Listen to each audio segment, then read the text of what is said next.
era bwadduka olaba omusajja akyali fit akyalimu obulamu nga Sseginya bwakwata akazindaalo okwogera owulira ddala omuntu alimu embavu era alimu obulamu. Twewuunya nti okuba bamukwata teyaddamu kuba bw'atyo, obulamu bwe ne bugenda nga buseereba, naye mbigambo byebimu nga tannafa nga yeemulugunya ku mbeera gyayisibwamu ebbanga lyamala nga ali mu kkomera. Ekyo nno kirekawo omwaganya gw'okunoonyereza yayisibwa atya bwe yali mbukwate.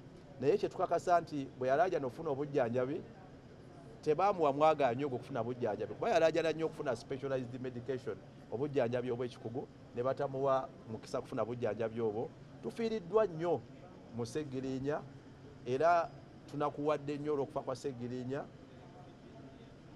Tukyalinze okumanya enteekateeka z'okuziika, naye essaawa eno ffe ng'Abasiraamu tulina musabira ne bannayuganda mwena mwena musabira, kuba nabbi waffe Muhammad sallallahu alaihi wasallam yatugamba ebyogerwa ku muntu ng'afudde ng'aziikibwa bikakasibwa. Sseggirinya tumwogerako birungi, ate birungi byokka. Tumusabira Mukama Katonda akkirize emirimu gye gy'akoze ng'omutonde, ate amusonyiwe wonna wabadde omukendeevu, amusaasire era amugaziize kabbuli ye. Inna lillahi wa inna ilaihi raji'un.